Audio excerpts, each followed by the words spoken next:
கர்த்தருடைய பரிசுத்த நாமத்திற்கு மகிமுண்டாகட்டும். ஆண்டவராகிய இயேசு கிறிஸ்துவின் நாமத்தினாலே அன்பு கர்த்தருடைய பிள்ளைகளாகிய தங்கள் அனைவருக்கும் ஸ்வீட் ஊழியத்தின் சார்பாக வாழ்த்துக்களையும் ஸ்தோத்திரங்களையும் தெரிவித்துக் கொள்கின்றேன். மத்தேயு எழுதின நற்செய்தி நூல் 5ஆம் அதிகாரம் 39வது வசனம். மத்தேயு 5ஆம் அதிகாரம் வசனம் 39. நான் உங்களுக்கு சொல்லுகிறேன், தீமையோடு எதிர்த்து நிற்க வேண்டாம். ஒருவன் உன்னை வலது கன்னத்தில் அறைந்தால் அவனுக்கு மறு கன்னத்தையும் திருப்பிக் கொடு. நான் உங்களுக்கு சொல்லுகிறேன், தீமையோடு எதிர்த்து நிற்க வேண்டாம். என் அன்பு கடவுளுடைய பிள்ளைகளே, மலை பிரசங்கம் மிக அற்புதமான ஒரு பகுதி என்பது கிறிஸ்தவர்களாகிய நமக்கு நன்றாக தெரியும்.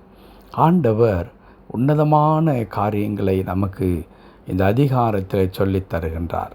ஒரு பிராக்டிக்கல் கிறிஸ்டியன் எப்படி இருக்க வேண்டும் என்பதற்கான அநேக வழிகாட்டு முறைகள் இந்த அதிகாரங்களிலே இருக்கிறதை நாம் பார்க்க முடியும்.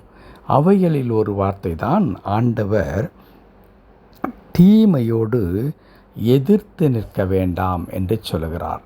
தீமையோடு என்றால் இங்கே நமக்கு விரோதமாய் தீங்கு செய்கிறவர்களோடு, நமக்கு இடையூறு செய்கிறவர்கள், நம்மை எப்படியாகிலும் வீழ்த்தி விட வேண்டுமென்றோ அல்லது நமக்கு ஏதாகிலும் ஒரு சதியை நமக்கு பின்பதாக இருந்து செய்து கொண்டே இருக்கிற மக்கள் இருப்பார்களானால் அவர்களோடு நீ எதிர்த்து நிற்காதே என்று இங்கே ஆண்டவர் சொல்லித் தருகிறார். அன்பு கடவுளுடைய பிள்ளைகளே, இந்த வசனத்தை மாத்திரம் நீங்கள் கூர்ந்து கவனிப்பீர்களானால், நான் இந்த உலகத்தில் அப்படி செய்யும் பொழுது நான் ஒரு ஏமாளி என்று கருதப்படுவேன் அல்லவா என்கின்ற கேள்வி நமக்கு எழுவது இயல்பாகவே இருக்கும். ஆனால் இந்த வசனத்தை நாம் ஆண்டவரிடத்தில் இருந்து பெற்றுக்கொள்ளும் பொழுது இதை நாம் தெளிவாக புரிந்து கொள்ள வேண்டுமென்றால், ரோமருக்கு எழுதின நிருபத்தில் பவுல் சொல்லுகிற வார்த்தை சற்று நாம் ஒப்பிட்டு பார்ப்போமானால் இது நமக்கு நன்றாக விளங்கிவிடும். 12ஆம் அதிகாரம் 20 மற்றும் 21வது வசனம் இப்படி சொல்லுகிறது. சத்துரு பசியாயிருந்தால் அவனுக்கு போஜனம் கொடு, அவன் தாகமாயிருந்தால் அவனுக்கு பானம் கொடு. நீ இப்படி செய்வதினால் அக்கினி தழலை அவன் தலையின் மேல் குவிப்பாய். 21வது வசனம், நீ நீதியினால் தீமையினால் வெல்லப்படாமல் தீமையை நன்மையினால் வெல்லு என்று சொல்லித் தருகிறார். அன்பு கடவுளுடைய பிள்ளைகளே, தீமையோடு எதிர்த்து நிற்க வேண்டாம் என்று இங்கே ஆண்டவர் சொல்லுவது என்ன? அவன் தீங்கு செய்கின்றான் என்பது நன்றாக நமக்கு தெரிகிறது. அதற்கு பதிலாக நானும் அவனுக்கு ஒரு தீங்கை செய்வேன், பழி வாங்குவேன், பழி தீர்த்து கொள்வேன், அவன் செய்வதற்கு இரண்டத்தனையாக நான் பதில் செய்வேன் என்று கடவுளுடைய பிள்ளைகள் நிற்காமல் என்ன செய்ய வேண்டுமா? அவன் பசியாக இருக்கும் பொழுது, அப்படியானால் தீமை செய்கிற அவனுக்கு நீங்கள் என்ன செய்யுங்கள்? நன்மையை செய்யுங்கள் என்று சொல்லித் தருகிறார். ஏன் அப்படி நன்மை செய்தால் என்ன நடக்கும்? 19வது வசனம் அப்படியே சொல்லுகிறது. பிரியமானவர்களே, பழி வாங்குதல் எனக்குரியது, நானே பதில் செய்வேன் என்று கர்த்தர் எழுதியிருக்கிறார். ஆகையால் நீங்கள் என்ன செய்யுங்கள்? பழி வாங்காமல் கோபாக்கினைக்கு இடம் கொடுங்கள். நான் சற்று முன்பதாக குறிப்பிட்ட வண்ணமாய் நாம் பழி வாங்குகிறவர்களாக அல்ல, கடவுள் பார்த்து கொள்ளட்டும் என்று சொல்லி நாம் கடவுள் நமக்காக வழக்காடும்படி, கடவுள் நமக்காக செயல்படும்படி, கடவுள் நம்முடைய நீதியை நிலைநாட்டுவதற்கு இடம் கொடுக்கும்படி நாம் என்ன செய்ய வேண்டுமா?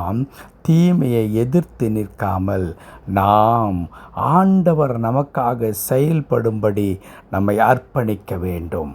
அன்பு கடவுளுடைய பிள்ளைகளே, வேலை இன்றைக்கு பிறருடைய தீமையினாலே நீங்கள் அதிகமாக பாதிக்கப்பட்டிருப்பீர்கள். ஆனால் வெற்றி பெறுவதற்கான ஒரே ஒரு வழி, அவனுக்கு நேராக நீங்கள் மல்லு கட்டி கொண்டு நிற்பதல்ல, தேவ சமூகத்தில் அர்ப்பணித்து ஆண்டவரே இந்த காரியத்தை நீர் பொறுப்படுத்தி கொள்ளும் என்று சொல்லி தேவ சமூகத்தில் ஒப்பு கொடுத்து விடும் பொழுது ஆண்டவர் யுத்தத்தில் இறங்குகிறார். ஆண்டவர் யுத்தம் செய்யும் பொழுது நீங்கள் செய்கிற யுத்தத்தை காட்டிலும் ஆண்டவர் செய்கிற யுத்தம் அது பயங்கரமானதாக இருக்கும். நீங்கள் தாக்குதல் நடத்தும் பொழுது அது எப்படி இருக்குமோ அதை விட பல மடங்கு யூகித்திராத விதத்தில் கடவுள் தாக்குதல் நடத்தும் பொழுது அது அவ்வளவு பயங்கரமாக இருக்கும். ஆகையால் என் அன்பு கடவுளுடைய பிள்ளைகளே, தீமைக்கு நீங்கள் தீமை செய்கிறவர்களாய் அல்ல, தீமையை நன்மையினால் வெல்லுங்கள். அப்பொழுது அக்கினி தழலை அவன் தலையின் மேல் குவிக்கிறீர்கள் என்று கர்த்தருடைய வார்த்தை சொல்லுகிறவனமாய் நீங்களும் நானும் பழி தீர்க்க வேண்டாம், அல்லது பதிலுக்கு பதில் செய்ய வேண்டும் என்று நினைக்க வேண்டாம். ஆண்டவரே நீர் பொறுப்பெடுத்து கொள்ளும் என்று சொல்லும் பொழுது நாம் நசுக்கப்படுகிறோம் அல்லவா, நாம் கவலைப்பட்டு வேதனைப்பட்டு கண்ணீர் வடிக்கிறோம் அல்லவா, அதற்கு பதிலாய் கடவுள் நம்மை மகிழ்ந்திருக்க செய்வார். நமக்கு தீமை செய்கிறவர்களையும் ஆண்டவர் பொறுப்படுத்திக் கொள்வார். ஆகையால் பயப்பட வேண்டாம் அன்பு கடவுளுடைய பிள்ளைகளே. கர்த்தர் நம் பட்சத்தில் இருக்கும் பொழுது மனிதன் நமக்கு என்ன செய்வான்? ஜெபிக்கலாமா? கிருபை நிறைந்த நல்ல ஆண்டவரே, உமக்கு நன்றி செலுத்துகிறோம். ஆம் கர்த்தாவே, நீர் எங்கள் பட்சத்தில் இருக்கிற கடவுள் ஆண்டவரே. ஆகையால் எங்களுக்கு தீங்கு செய்ய எழும்புகிற எந்த மனிதர்களையும் நீர் சிதறடிக்கிறவர்களாக இருக்கிறீர். அதற்காய் ஸ்தோத்திரம் ஆண்டவரே.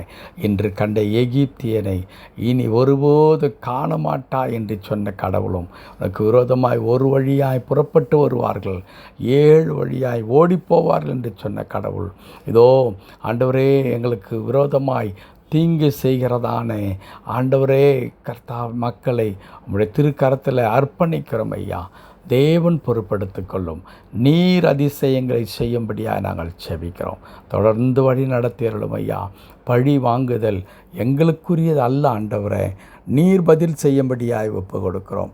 அடியனோடு இணைந்து ஜெபிக்கின்ற என் அன்பு கடவுளுடைய பிள்ளைகள் ஒவ்வொருவரையும் கர்த்தாவே இவ்விதமாய் கர்த்தர் பொறுப்படுத்திக் கொள்ளும். இதோ பிறருடைய தீங்கினாலே உமது பிள்ளைகள் மிகுந்த மன கவலைக்குள்ளாய் இருப்பார்களானால் இப்பொழுதே கடவுள் அவர்களுக்காக நீர் யுத்தம் செய்து உமது பிள்ளைகளுடைய இருதயத்தில் மிகுதியான மகிழ்ச்சியும் சமாதானத்தையும் தந்தருளும்படியாக ஜெபிக்கிறேன். அற்புதங்களை செய்யும் பொறுப்படுத்திக் கொள்ளும். மீட்பர் நாமத்தில் ஜெபிக்கிறோம் எங்கள் நல்ல பிதாவே. ஆமென், ஆமென்.